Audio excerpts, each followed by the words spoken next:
மிங்கி குருவி இப்பதான் தூங்கி எழுந்துச்சுது. யாராச்சும் எனக்கு உதவி பண்ணுங்க, நான் கஷ்டத்துல இருக்கேன். அட, யார் இப்படி கத்துறது? அப்பா அம்மா தூங்கிக்கிட்டு இருந்தாங்க. அவங்கள விட்டுட்டு அந்த குரல் எங்க வந்துச்சோ அங்க போச்சு மிங்கி. அப்பா அது பார்த்துச்சு. முள்ளு புதருக்கு நடுவுல சோனு புறா மாட்டிக்கிட்டு இருந்துச்சு.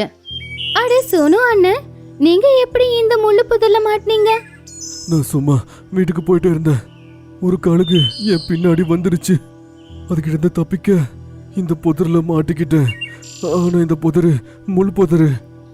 முள்ள வந்தது எனக்கு தெரிஞ்சிச்சு இங்கிருந்து தப்பிக்க முடியாதுன்னு. நீங்க கவலைப்படாதீங்க, நான் உங்களை காப்பாத்த முயற்சி பண்றேன் அப்படி சொல்லி மிங்கி அந்த முள்குச்சிகளை கீழே இருந்து பார்த்தா. கீழே இருந்து பாக்குறதுக்கு அது ஒன்னோட தடியா இருக்கல. சோனு அண்ணன், நீங்க மேல இருந்து கீழே வந்திருக்கீங்க, அதனாலதான் மாட்டிக்கிறீங்க.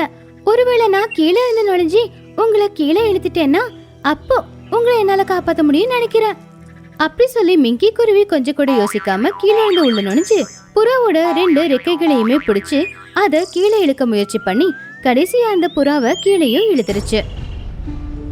தேங்க்யூ சோ மச் மிங்கி. அப்போ ஒரு தேவதை அங்க வந்தாங்க. இங்க யாராவது கஷ்டத்துல இருக்கீங்களா? ரொம்ப நேரமா எனக்கு ஒரு குரல் கேட்டுக்கிட்டு இருந்துச்சு. ஆமா தேவதையே, சோனு அண்ணன் புதரில மாட்டிக்கிட்டாரு. நான் கஷ்டப்பட்டு எப்படியோ அவரை வெளியில எடுத்துட்டேன்.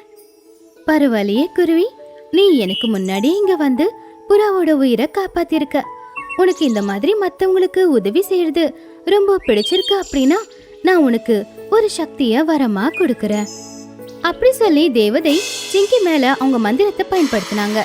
நீ இனிமே மத்தவங்களுடைய உயிரை காப்பாத்துறதுக்கு என்ன வேணும்னு கேக்குறியோ கேட்ட உடனேயே அது உனக்கு கிடைச்சிரும். உண்மையிலேயே அது அப்படியே நடக்குமா?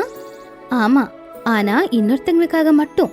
உனக்காக பயன்படுத்தினா அந்த மந்திரம் வேலை செய்யாது அப்படி சொல்லி தேவதை அங்கிருந்து மறைச்சிட்டாங்க.